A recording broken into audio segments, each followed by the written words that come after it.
Good morning, students. How are you doing? I hope you all are fine at home.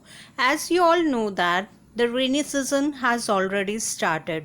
So today I have brought for you the third poem of your book Beehive, Rain on the Roof, written by Cots Kinney. We shall read it by enjoying the original pattering sound of the rain falling on the roof of our houses. So let's begin. About the poet, Cots Kinney was born on 24 November 1826 in New York, United States. He was partly educated at Antioch College, Yellow Springs, Ohio, US. He was American lawyer, politician, journalist and poet who wrote poetry. The Rain on the Roof, which was set to music, was his most popular poem. He died on 25th January 1904 at Ohio. In this poem, the poet shares his exclusive experience of a rainy day.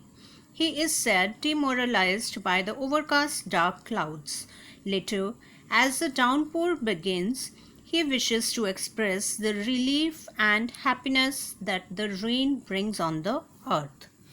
The rainfall comes as a sigh of relief, and the poet enjoys a bliss to press against the pillow in his cottage bed and listen to the pattering raindrops.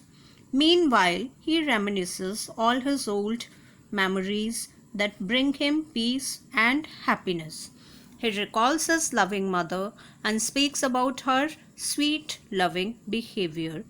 The poet wants to convey the message that rain is not only a natural phenomenon but a vital part and parcel of happiness for man's life. So let's read the poem.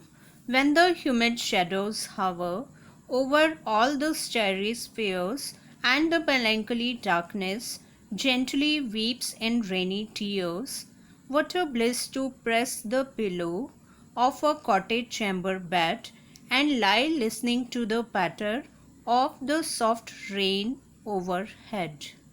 Now, meanings of some difficult words. Humid means a climate that is wet but very hot. Shadows means clouds. Hover means appear. Starry sphere means sky illuminated by numerous stars. Melancholy darkness means when the sky is covered with dark clouds, it appears sad or gloomy. Rainy tears means raindrops shaped like tears. Chamber means room. Patter means quick raindrops making soft tapping sound. When the humid shadows hover. The poet says that at night, when the dark and heavy clouds appear over the sky, illuminated by numerous stars, the darkness created by the heavy clouds brings sadness. And as when we are sad, we cry. In the same way, the rain showers in the form of tears. Gently weeps in rainy tears means the rain showers in the form of tears. What a bliss to press the pillow. At that time, the poet thinks that the only thing that can fill the mind with happiness is to curl up with a pillow on the bed in his room of his cottage. Cottage chamber means room of the cottage. And lie down to listen the tapping sound of the rain falling over the poet's head. Though the room in the cottage may be small, but the pattering of the raindrops can help him to recover from his melancholy mood. Listen the next stanza. Every tinkle on the shingles has an echo in the heart, and 1,000 dreamy fancies into busy beings start, and 1,000 recollections weave their air threads into woof, as I listen to the patter of the rain upon the roof. Tinkle is a sound word. Here it is used for the sound of rain falling on the roof. Shingles, the rectangular tiles used on the roof, may be wooden or stones. Echo means resounding. Dreamy fancies means imaginative things. And recollections means recalling the memories. Woof Have you seen in the villages a wooden device used for weaving the cloth in a loom? Every tinkle on the shingles. The raindrops make a loud sound as they fall on the roof tiles. And every raindrop, when it falls, it creates a reflecting sound in the heart of the poet. When the poet heard these tinkling and echoing sound of rain, thousands of imaginative things or the memories of the past begin to appear in his mind. Into busy being start means begin to appear in his mind. As I listen to the patter means as he is listening to the soft continuous pattering of raindrops on his roof, all his memories seem to flash back and create a beautiful picture in his mind. Weave their air threads into woof means memories seems to flash back to get a picture in the mind. Now the last stanza. Now in memory comes my mother, as she used an years ago to regard the darling dreamers, ere she left them till the dawn. Oh, I feel her fond look on me, as I list to this refrain, which is played upon the shingles by the patter of the rain. Let's know about the meanings of the difficult words. Agone means years ago. Darling dreamers means those children who dream of their mothers like the poet. Er is the old fashioned word used for earlier than or before. Dawn is the time of early morning when the sun rises on the earth. Fond means kind and loving. List to means listen. And refrain, a short part of a song or music which is repeated many times. Here it is used for the pattering sound of the raindrops which is coming continuously. Now in memory comes my mother. As the poet is lost in his dreams or in the memories of his past, now he recalls his mother who was very dear and loving to him.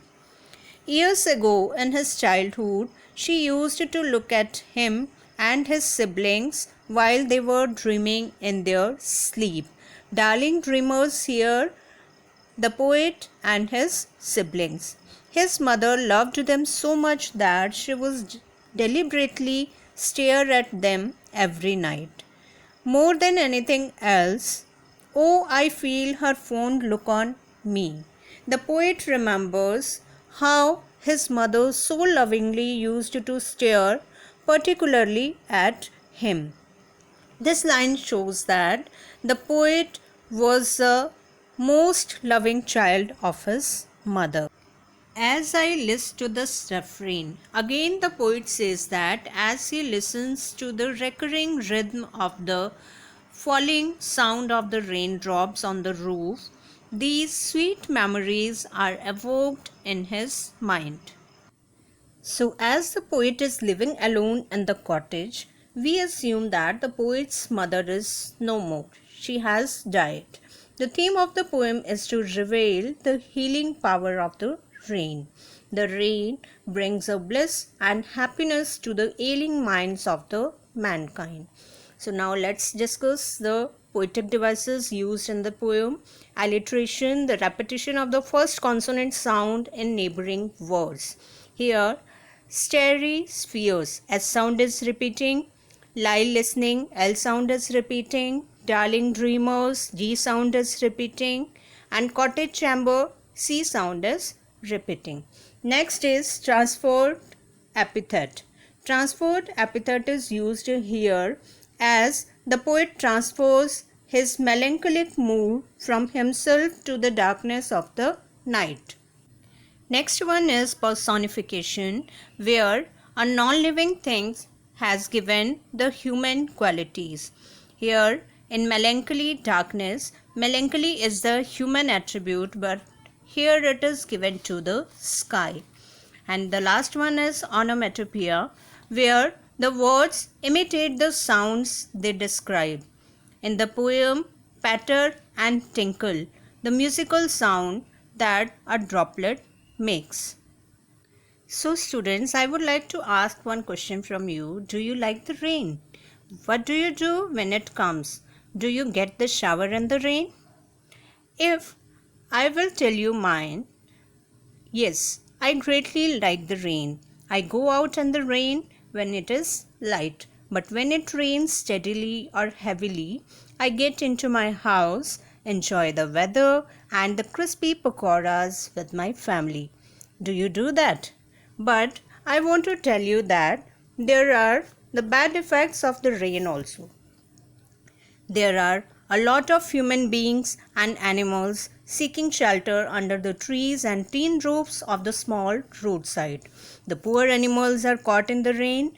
They are left drenched and shivering on the roads. Some of them shrink themselves under the limited space. However, the coming of the rain is always blissful, pleasant, and the source of happiness. So, children, your poem is going to end here. Now, don't forget to revise the poem yourself. Thank you.